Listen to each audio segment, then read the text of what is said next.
உனக்கு தான் வயிற்ற கலக்கணும். இல்லை அது அது அப்போ அப்போ எதுவுமே பேசக்கூடாது, உட்காந்துலாம் அவன்.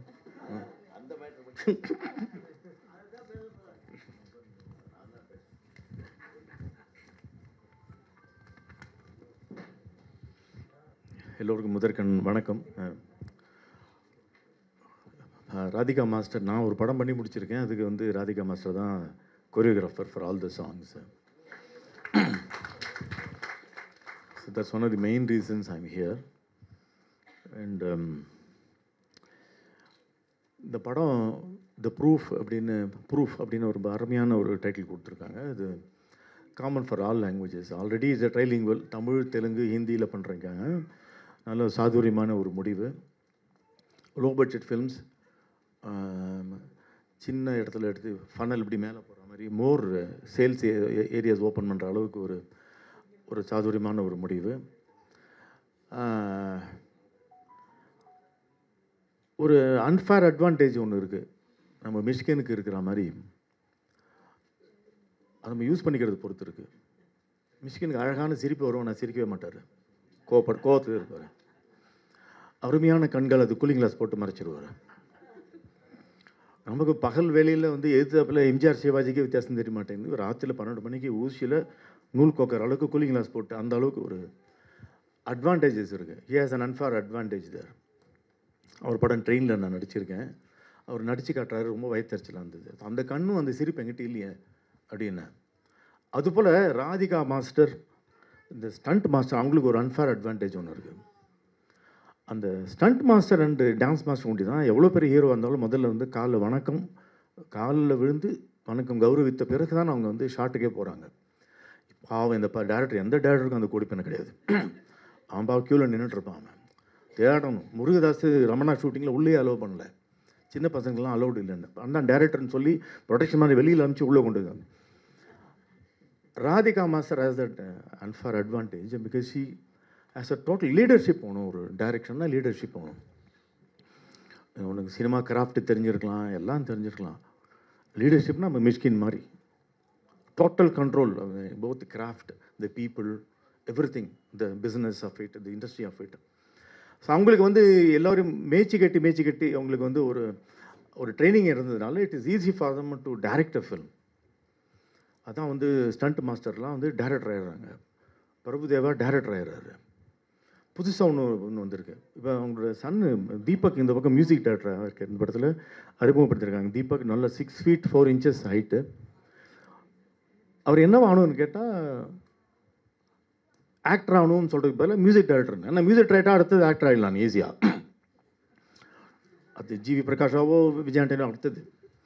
ஸோ இன்னொரு ஷார்ட்கட். அந்த காலத்தில் நவாப் ராஜமாணிக்கம் பிள்ளை இல்லை பாய்ஸ் கம்பெனியெல்லாம் கிடையாது. மியூசிக் டைரக்டராக நேராக ஆக்டர். அடுத்த படம் ஹீரோ வந்து எனக்கு தெரிஞ்சு 100% நோட் பண்ணிக்கோங்க. இதான் நான் த்ரிஷா கிட்ட சொன்னேன். த்ரிஷா என் ஷோவில் வந்தப்போ நான் சினிமாவுக்கு எனக்கு சம்மந்தம் இல்லைன்னு சத்தியம் பண்ணிச்சு. நீ எழுதி வச்சுக்கோ, நீ வந்து 2 வருஷத்தில் நீ சினிமாவில் நடிக்கணும். 6 மாதத்தில் வந்துடுச்சு.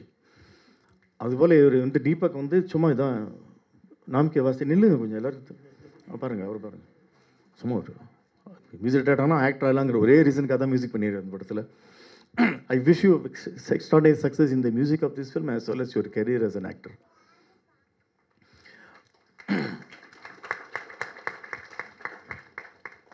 இந்த நடனம் இன்னைக்கு என்ன 2-3 ஏரியாவில் very tough competition. 2024 is one of the most difficult, I wouldn't say worst, very very difficult period to make movies. Competition is so high. சென்ற வருடம் 320 திரைப்படங்கள் சென்சார் ஆகிருக்கு. எத்தனை ரிலீஸ் ஆச்சு, எத்தனை ஓடி இருக்குது. 1895 கண்டுபிடிக்கப்பட்ட இந்த திரைப்படமானது இதுவரைக்கும் உலகம் ஃபுல்லாக எந்த கண்ட்ரி எடுத்துக்கொண்டாலும் 8-10% தான் வெற்றி பெற்றிருக்கிறது இன்று வரை. சினி லிட்ரஸின்னு ஒன்று இருக்குது. சினிமா வளர வளர நம்ம தொழிலை கற்றுக்க அந்த percentage of success should increase, right? It is never increased. பல காரணங்கள் உண்டு, பல விழுமிகள் உண்டு. அதில் என்னென்னா கோட்ஸ் மாறிட்டே இருக்குது, ட்ரெண்ட் மாறிக்கிட்டே இருக்குது, அப்புறம் மக்களுடைய விகிதாச்சாரம் மாறிட்டே இருக்குது, புது ட்ரெண்ட் வருது. முன்னே சேட்டலைட் இருந்து அது போச்சு, ஓட்டிகிட்டு இருந்தது, இது போச்சா இல்லையான்னு தெரியல. அந்த மாதிரி புதுசாக வர்றதுக்கு நீங்கள் எந்த புனைவுகளை 13 நிமிஷத்துக்கு ஒரு எபிசோடா, 25 minutes இல்லை 2.5 hours? That's why people make short films find it very difficult to make a feature film. உலகத்திலே வந்து very difficult to make a movie is India and more so in Tamil. எங்கேயுமே இன்டர்வல் கிடையாது உலகத்தில் எங்கேயுமே. ஹிச்காக் சொல்வார், the length of a film is directly proportional to the pressure in your urinary பிளாடர்னு. அவன் ஒன்றுக்கு வந்து என்ன தான் கிளைமேக்ஸ் இருந்தாலும் போயிடுவான் டாய்லெட்டுக்கு. அவன் அதுக்கு முன்னாடி முடிச்சுக்கோ படத்தைன்னு. நம்ம ஊரில் இன்டர்வல் விட்றான். ஸோ அதனால தான் நல்லா கவனிச்சிங்கன்னா ஃபஸ்ட் ஹாஃப் வந்து நல்லா இல்லைங்க, செகண்ட் ஹாஃப் நல்லா இருக்குன்னா படத்தில் கதை இருக்குன்னு அர்த்தம். நீ செகண்ட் ஹாஃப் தான் கதையை சொல்ல ஆரம்பிக்கிற. ஸோ இந்த எக்ஸ்ட்ராடனரி சர்க்கம்ஸ்டன்ஸ் ஆஃப் இன்டர்வல் இதெல்லாம் இந்தியாவில் வேண்டி தான் உண்டு. தமிழ்நாட்டில் இன்னொரு பெரிய கொடுமை என்னென்னா, கேரளா இந்த பக்கம், கர்நாடகா இந்த பக்கம், ஆந்திரா இந்த பக்கம், நடுவில் தமிழ்நாட்டு சாண்ட்விச் ஆகிருக்கு. ஸோ நம்ம ஆளுங்க ஆடியன்ஸ் வந்து most difficult audience to make a movie. ராதிகாவோட face that is to please Tamil audience. ரொம்ப டஃப் இல்லை? அவன் கேரளாவோட ரியலிசம் கேட்பான், ஆந்திராவோட கலிப்புத்தன்மை கேட்பான், கர்நாடகாவோடைய லோ பட்ஜெட் கேட்பான். எல்லாத்தையும் சேர்ந்து எப்படி பண்ணுறது? அது என்ன படம் பண்ணுறது? Very difficult to make. அதில் நம்மளாம் ரொம்ப டிமாண்டிங் வேறு. எனக்கெல்லாம் வந்து தெரிந்து தெளிதல் வள்ளுவன் சொன்னது போல் தெரியும், ஆனால் தெரியாத மாதிரியே கேள்வி கேட்பான். நம்ம வந்து செகண்ட் ஸ்டாண்டர்டு அட்மிஷன் வாங்குறதுக்கு அப்ளிகேஷன் வாங்க போயிருப்போம். என்ன சார் அப்ளிகேஷன் வாங்குறது? இல்லை சிபிஐ என்ன தேடுது, ஒழிஞ்சிக்கலான்னு வந்தேன்னு. நடுவில் தியேட்டரில் இன்டர்வலில் கேட்பான், படம் பார்க்க வந்தீங்களான்னு கேட்பான். இல்லை கடங்காரன் தொல்லை தாங்களேன் சினிமா தேட்டருக்கு வந்தேன். சாமி வேண்டின்னு இருப்பான், தீபாரதம் நடக்கும், என்ன சாமி வேண்டிக்குவான் முட்டிகிட்டே கேட்பான். இல்லை சிலையை திருடலாம் வந்துருக்கலான்னு. அது 12 மணிக்கு ஃபோன் பண்ணி கேட்பான், என்ன சார் தூங்கிட்டீங்களான்னுபா. என்ன அநியாயமாக இருக்குன்னு. என்ன நம்பர் 827622 ஆமாம். அதுக்கப்புறம் அப்படின்வான். நம்மகிட்ட அளவலகி 2282229. என்ன சார் கிண்டல் பண்ணுறீங்க? என்ன பண்ணி நிற்கிறீங்களா? கரண்ட் அஃபேர்ஸ் வீட்டில் டிவி பார்த்துங்கிறேன். கரண்ட் அஃபேர் எப்படி சார் டிவி பார்க்க முடியும்? நீ ஃபோனை வைக்க கூட என்ன பேச முடியும். அப்போ தான் வைப்பான், ஃபோனில் வைக்க மாட்டான். இந்த மாதிரி டிஃபிகல்ட் ஆடியன்ஸ்க்கு என்ன படம் பண்ணுறது? Very demanding. 120 rupees கொடுத்துட்டான், சேர் உட்காந்துட்டான். Is the owner of that entire seat. I have given my protocol is over. என்னுடைய ப்ரோட்டோகால் நான் தீர்த்துட்டேன். 120 ரூபா கொடுத்துட்டேன். நீ காட்டுறாஜா அப்படின்னா 240 ரூபாய்க்கு கல்வி தன்மை கேட்குறான். ஓடி பண்ணவள் ஷகிலா படத்துக்கு 120 ரூபா, பாகுபலிக்கு 120 ரூபா. அவன் என்ன வே பண்ணுவான்? How you weigh? So therefore we are under very difficult circumstances. இந்த பக்கம் இன்னொரு பக்கம் என்னென்னா, சிறிய படங்கள் வந்து சிறிய லாபமோ இல்லை சிறிய நஷ்டம், சின்ன ஹைட்டில் எதுவும் இருந்தாலும் பெருசாக அடிப்படாது அப்படிங்கிற ஒரு அட்வான்டேஜ். பெரிய படங்கள் வந்து யானை படத்தாலும் குதிர மாட்டோம், ஏதோ ஒரு விலைக்கு விற்றுருவாங்க அப்படின்னு. அந்த நடுத்தர படங்கள் தான் வந்து மிடில் கிளாஸில் வந்து suffering for the last 20 years. Fortunately, last year, the successful films, more than a dozen films have been middle budget films, which is a very good news. That way, for Radhika, 2024, you are broken new grounds. You are a very intelligent person. ராதிகாவுடைய நம்ம சாந்தி மாதிரி, நான் சாந்தி 33 வருஷத்துக்கு அப்புறம் நான் பார்க்குறேன். அதெல்லாம் born for dance. ஒல்லியாக இருப்பாங்க, அது தென்றல் மாதிரி இருக்கும். யார் கற்றுக் கொடுத்தா அவனுக்கு இந்த டான்ஸ்? ஏன் இவ்வளோ அழகாக ஆடுற? நம்மளுடைய tradition of dance is the most difficult competition இது. அதில் ராதிகா டான்ஸ் மாஸ்டரோ இல்லை சாந்தி டான்ஸ் மாஸ்டரோங்கிறது ரொம்ப டிஃபிகல்ட்டு. ஏன்னா உங்களுக்கு இலக்கு வந்து ஹீராலேருந்து ஆரம்பித்து பிரபுதேவா வரைக்கும் காட் ஆஃப் டான்ஸு. அந்த குண்டுமல்லி 2 ரூபாய் அந்த எஸ்பிபியும் பிரபு அந்த dance is enough for you to show how greats in Tamil cinema is. அந்த காம்படிஷனில் இவங்க டான்ஸ் மாஸ்டர் பண்ணியிருக்கீங்க அப்படிங்கிறது. அதே போல் இன்றைக்கி இருக்கிற டஃப் காம்படிஷனில் படத்தை டைரக்ட் பண்ணிக்கங்கிறதுலாம் வந்து பிரம்ம பிரயத்னம். Impossible. You done the most impossible. அந்த விமன் டைரக்டர்ஸ்கிட்ட அது ஒரு பெரிய அட்வான்டேஜ். அதான் சொல்லிட்டு இருந்தேன். பின்னாடி குவைட்டாக ஒரு ஆள் நின்றுட்டே இருந்தார். கேட்கலாம், அது ரொம்ப டெம்டிங்காக இருந்தது ராதிகா கிட்ட. அவங்க ஹஸ்பண்டா அப்படின்னு. ஏன்னா அவ்வளோ குவைட்டாக நிற்கிறார் பின்னாடி பயத்துலேயே. ஆமான்றாங்க பாருங்களேன். அதான் சொன்னார், தாய்மொழி ஏன்டா பேர் வந்துன்னு தந்தையை பேச விட்டாதானே. இவங்க பெண்கள் வந்து இப்போ நான் வந்து எனக்கு சாந்தி எப்படி தெரியும்னா, I made 12 songs for propaganda for Jayalalithaa. அதில் ஆடினது சாந்தி. ஒரு ஆளுமை பாருங்களேன், ஜெயலலிதாவோட ஆளுமை பாருங்களேன். When they take the leadership, it's one ton different. It's very different. அவங்களுடைய ஆளுமையும் அவங்களுடைய, ஏன்னா ஒரு பெண்ணுங்கிறதே வந்து இவன் டாவடிச்சுட்டு ஓடிடுறான்ல, அவங்களே ஏன் அவ்வளோ யோசிக்கிறாங்க இவனை டாவடிக்கலாமாண்டாமன்னு. எல்லா பொறுப்பும் இவளுடையதாகிறது. It is economic, it is burden, every thing. முன்னோக்கி பார்க்குறான். Women don't grow beyond 40, men start growing after 40. அது ஒரு தலையெழுத்து. என்ன பண்ணுறது? அதுக்காக அவன் 40 வயசு அவனுக்கு மெச்சூரிட்டி இருந்தப்போ நீங்கள் வெயிட் பண்ணி இருக்க முடியாது. நீங்கள் அவ்வளோ சீக்கிரம் மெச்சூர் ஆகிறீங்க, அவ்வளோ சீக்கிரம் you have a control over the இது. எனக்கு வந்து ராதிகா என்னோட படத்துக்கு டான்ஸ் மாஸ்டர் இருக்கும்போது எனக்கு தோணும், ஐயோ சீனை கூட இவங்களே வச்சு டைரக்ட் பண்ணி சொல்லிடலாமே. அவ்வளோ ஈஸியாக இருக்குது எனக்கு, அவ்வளோ கம்ஃபர்டபுளாக இருக்குது. She is a no nonsense person. She is able to wield control on the set without making any noise. இருக்கிற இடமே தெரியாது, சைலண்ட்டாக குவைட்டாக இருக்காங்க அவங்க ஹஸ்பண்ட் மாதிரியே, ஆனால் வேலை நடக்குது. அது எப்படி என்னன்னு தெரில எனக்கு, ஆனால் அவ்வளோ கம்ஃபர்டபுளாக இருக்குது. கேட்டுக்கிறாங்க, காதில் விழுந்ததா இல்லையான்னு தெரியல, ஆனால் நம்ம கேட்டதோட 2 மடங்கு இங்கே ப்ராடக்ட் வருது. You are an excellent human being. ஒரு சின்ன விஷயத்தை சொன்னால் ஒரு அப்படி நடனம் அப்படி ஆடி காட்டுறாங்க, அது நம்ம சாந்தி மாதிரி. யார் கற்றுக் கொடுத்தா உங்களுக்கு இதெல்லாம்? ஏன் அவ்வளோ அழகாக இருக்குது நீங்கள் பண்ணுறதுலாம்? அவ்வளவு பை நேச்சர் கிரேஸ்ஃபுல். நீங்கள் by nature you are extraordinary human being. You are like a flower. When you start having control your film has to be nice. நீங்கள் படம் வந்து ரிலீஸ் பண்ணுறதுக்கு முன்னாடி வெற்றி பெற்ற படம் இது. இது வந்து என்னை விட தெளிவாக நம்ம ராஜனை அழகாக சொல்வார். Because he knows the nuances of production. Proof வந்து தமிழ்நாட்டில் வந்து திரைப்பட தயாரிப்பாளருக்கு யாராவது குரல் கொடுக்காது, என்னடா ப்ரூஃப் அப்படின்னா ராஜன் இருக்கார். ஒரு ஒப்பற்ற ஒரு சினிமான்னு சொல்லுங்கள் திரைக்கதையில், அதுக்கு என்னடா ப்ரூஃப்னா கிழக்கு வாசகர்கள், அதுக்கு ப்ரூஃப் இருக்கார் உதயகுமார். எனக்கு இன்ஸ்டியூட்டில் 1 வருஷம் சீனியர், பட் என்னோட க்ளோசஸ்ட் ஃப்ரெண்ட் சினிமா நாசருக்கு அப்புறம் உதயகுமார் தான். அப்புறம் வந்து ஒரு குவிண்டெசென்ஷியல் ஃபில்ம் மேக்கர், எல்லாம் தெரிந்த ஒரு ஃபில்ம் மேக்கர், ஆளுமே உள்ளது, எல்லாம் வேணும். ஒரு லீடர்ஷிப் வேணும், ஒரு கிராஃப்ட் வேணும், அழகு வேணும், எல்லாத்துக்கும் ஒரு உதாரணம், ஒரு ப்ரூஃப் வேணும். அது மிஷ்கின். தமிழ்நாட்டில் தமிழ் நடிகைகளா? அது இப்படி, அதுக்கு ஒரு ப்ரூஃப் தன்ஷிகா. இந்த மாதிரி இந்த படம் ப்ரூஃப்னு பேர் வச்சதுக்கு நிறைய ப்ரூஃப் இருக்குது உங்களுக்கு. இந்த மாதிரி விஷயங்கள் நிறைய டேலண்ட்டில். I am very happy about this whole thing. And Tamil சினிமாவில் என்னன்னா 20 நிமிஷம் பாட்டு, 28 நிமிஷம் பாட்டு டான்ஸ் மாஸ்டர் பார்த்துப்பாங்க. 20-25 மினிட்ஸ் ஸ்டண்ட், அது ஸ்டண்ட் மாஸ்டர் பாட்டு பாரு. மிச்சம் இருக்குது பாருங்க, அங்கே தான் விலைங்க. அந்த காதலிக்க நேரம் கதையை தேடுவார் பாருங்க, கல்லுக்கு எடுக்கல நாகேஷ். ஸோ வந்து உதைக்கு ஸ்டண்ட் மாஸ்டர் ஓகே, சதைக்கு டான்ஸ் கீன்ஸ்லாம் ஓகே, அந்த கதை அதுக்கு தான் சரக்கு மாஸ்டருங்க அது எடுத்துன்னு வரணும். அந்த மாஸ்டர் தான் இல்லாமல் தவிக்குது சினிமா ஃபுல்லாக. That is one area which is never been polished. நீங்கள் அந்த ஏரியாவுக்கு வந்துட்டீங்க.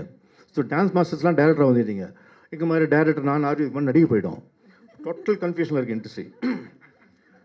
அது வந்து அது ஒன்று தோணுது எனக்கு. Is you made your first step, is a baby step. ஒரு டான்ஸ் மாஸ்டருக்கு ஸ்டெப்புன்னா சொல்லி தர வேண்டிய அவசியமே இல்லை. Every step of yours is going to be nice, cute and extraordinary. I wish you an extraordinary success. But ஒரே ஒரு சின்ன ரிக்வஸ்ட் என்னென்னா, நீங்கள் டைரக்டர் ஆட்டிங்கன்னா அந்த டான்ஸ் மாஸ்டர் அந்த தொழிலை மட்டும் விட்டுறாதீங்க. அது ரொம்ப ரேர். நீங்கள்லாம் டான்ஸ் மாஸ்டர் அவ்வளோ comfortable for a film maker. அதை மட்டும் நீங்கள் விட்றாதீங்கிறது என்னுடைய ரிக்வஸ்ட்டு. அப்புறம் நிறையா சொல்லணும்னு ஆசையாக இருக்குது.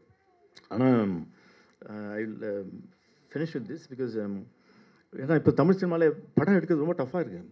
இப்போ என் படத்துக்கு கூட நான் வந்து மலையாளத்தில் டைட்டில் வைக்கலாமான்னு பார்க்குறேன். ஒரு ஜோக் இருக்குது, என்னோடய அடுத்த படத்துக்கு ஒரு ஜோக் இருக்குது. என்ன படம் எடுத்தேன், ஒரு மலையாளம் ப்ரொடியூசராக பேசுகிறான் ஃபோனில். என்ன படம் எடுத்தீங்கன்னு, நான் ஷக்கீரா வச்சு ஒரு படம் எடுத்தேன், அது ஒண்டி போனவள் அப்படின்னு. என்னாச்சுண்ணா, படம் ஒண்டி போச்சுங்க, அப்புறம் ப்ரொடியூசர் காணாமல் போயிட்டார்ண்ணா. அடுத்த படம் ஒன்று எடுத்தேன், அதே வேறு இன்னொரு படம் எடுத்தேன், ஓடி போனவள். அவன் ஓடி போயிட்டான், அந்த படம் ஓடலண்ணா.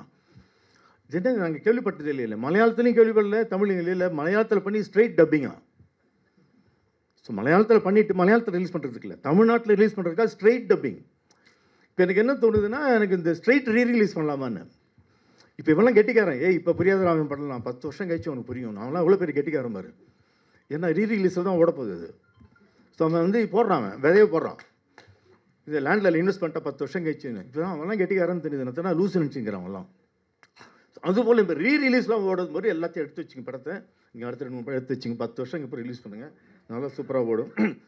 அண்ட் இப்போ இன்றைக்கி இந்த ஹோல் வேர்ல்டில் வந்து த்ரூ அவுட் த வேர்ல்டு ஒரு கார்ப்பரேட் கம்பெனிஸ்லாம் வந்து தோற்று போகிறதுக்கான காரணம் வந்து ஒரு குழு ஒன்று உட்காந்துக்குது. அவங்க எங்கே படிச்சுட்டு வராங்க. ஒரு பெரிய கார்ப்பரேட் கம்பெனியில் நான் சொல்லி முடிச்சுக்கிறேன், நான் வந்து அட்வைசராக இருந்தேன் ஒரு 25 வருஷம் முன்னாடி.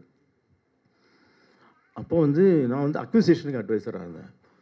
அதில் வந்து டிஸ்ட்ரிபியூஷன் ஹெட் வந்து பாம்பே ஆஃபீஸில் கேட்குறாரு, குள்ளமாக குனிஞ்சு போகிறானே இந்த ஆள் யாருன்னு என்கிட்ட கேட்குறான், டிஸ்ட்ரிபியூஷன் ஹெட்டுன்னு. இந்த இவ்வளோ பெரிய ஆக்டரோட கம்பெனியில் உட்காந்துக்கிட்டு அந்த ஆள் யாருன்னு கேட்குறியோ உனக்கு இதுக்கே வேலையை விட்டு தூக்கிடணும். ஏன் இப்படி சொல்லணும்? அந்த ஆள் வச்சு அதிகமாக ஹீரோ வச்சு டைரக்ட் பண்ண டேரக்டர் அவர். அந்த கம்பெனியில் நீ வந்து டிஸ்ட்ரிபியூஷன் ஹெட்டாக இருக்க, நீ எப்படி தெரிஞ்சுக்குவ?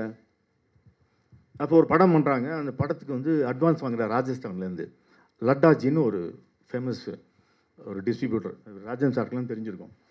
எங்கள் அப்பா சொன்னார், லட்டாஜி அட்வான்ஸ் கொடுத்து ஓடி போயிட்டாங்கன்னா வரமாட்டான்ல திருப்பினார். அதே மாதிரி அட்வான்ஸ் கொடுத்து ஓடி போயிட்டான், வரல. ரிலீஸ்க்கு முதல்ல நான் வந்து ஒரு கேஸ் போடுறான். So what you should know is not just what you learn in IIMs and IITs and business economics and issues like that. Cinema is very difficult. நான் PhD பண்ணியிருக்கேன். I have a word for it. It's a soul market. Soul எப்படி measure பண்ணுவேன்? ஆத்மார்த்தமான விஷயங்களை emotional எப்படி measure பண்ணுவேன்? ஒரு life இன்சூரன்ஸ்லாம் முடியும், ஒரு கார் இன்சூரன்ஸ்லாம் முடியும். இது எப்படி மெஷர் பண்ணுவேன்? There are masters, they did make masterpieces. எவ்வளோ பெரிய வெட்டரன்ஸ்லாம் டேரக்டராக இருந்தாங்க. ஆனால் புதுசாக வந்து காலேஜில் பாஸ் பண்ணி ஹீட் கொடுத்துருக்கான், மாஸ்டர்ஸ் தெரியல. ஏதோ ஒன்று புலப்படாமல் பிடிபடாமல் இருக்கக்கூடிய ஒரு நெபுலஸ் ஒரு மீடியம் இது. அந்த மீடியமில் நீ எப்படி குவான்டிஃபை பண்ணுவேன்? அப்போ கார்ப்பரேட்டில் வந்து உட்காந்துக்கிறாங்க எல்லோரும், இவன் சொல்கிறான் அவன் சொல்கிறான் அவன் சொல்கிறான். அந்த மாதிரி ஒரு கணக்கே கிடையாது சினிமா என்பது. பிடிப்படாத இடத்தில் வெறும்னா அக்கௌண்டன்சி, புக்ஸு, அந்த மாதிரி சிங்கிள் என்ட்ரி டபுள் என்ட்ரி என்ன அந்த சேல்ஸ் கில்ஸ் ஒண்டி பார்த்ததுனாலே அழிந்து போய்விட்டது. அமெரிக்காவில் டிஸ்னி, மார்வெல் எல்லா படமும் ஃப்ளாப்பு. கெவின் ஃபைகன் ஒரே ஒரு ஆள், அவன் ஒரு நல்ல கிரியேட்டர். அவன் வந்து டிசியில் வந்து சேர்றான், எல்லா படமும் hit. So one creator who understand cinema as an author is more important. ஒரு மிஸ்கின் தேவை, அப்போ தான் அந்த இண்டஸ்ட்ரிக்கு இருக்கும். ஸோ அதை குவான்டிஃபை பண்ணுறதுக்கு அறிவு வேணும். கார்பரேட் வந்து திரும்பி இந்த மாதிரி சின்ன படங்கள் எடுக்கிறாங்க அப்படின்னா, நீ என்ன போடுற தலைவா? ஒரு 2 கோடி பட்டால் 2.5 கோடி வந்தால் போருமே, 1.5 கோடி பட்டால் 1.25 கோடி வந்தால் போருமே. அதுக்கு ஒரு ஆடியன்ஸ் இருக்காங்க. அதுக்கு கழிப்பு தன்மைக்கு என்ன தூக்கணும், என்ன இறக்கணும், அந்த மாதிரி பாகுபாடுகள் பார்த்து வச்சுட்டு கார்பரேட் எண்ட் ஆயிடுச்சு. காசை சுருட்டெல்லாம் சுடின்னு போயிட்டான். இப்போ முதலேருந்து ஆரம்பிக்க வேண்டியது பரோட்டா ஸ்வீ மாதிரி. இப்போயாவது இனிமேல் பிள்ளையார் ஸ்வீட் ஃபோர் ஆரம்பிக்கும் போது பெரிய பெரிய கம்பெனிஸ் ஷுட் அண்டர்ஸ்டாண்ட் இதுதான் பாதை, இதுதான் எல்லா படங்களையும் என்கரேஜ் பண்ணி காசை இழக்க வேண்டாம். ஆனால் 320 படங்களில் வந்து ஒரு 10 படம் தான் ஓடுதுன்னா அது ரொம்ப கேவலமான ஒரு விஷயம். ஸோ இந்த மாதிரி தருணத்தில் டஃப் காம்படிஷனில் ராதிகா வந்து நீங்கள் வந்து முதல் பாதை எடுத்து வச்சுருக்கீங்க. பார்க்கும்போதே அது வந்து உங்களுக்கு வந்து போட்ட காசு திருப்பி வருங்கிற ஒரு நம்பிக்கை வருது. ப்ரொடியூசர் கோமஸ்ரீ எங்கள் அம்மாவோட பேர். I'm very happy that your first enterprise is going to be a very beautiful step. நல்லபடியாக காலை ஸ்டெப் எடுத்து வச்சுருக்கீங்க. All the best. Thank you so much, sir.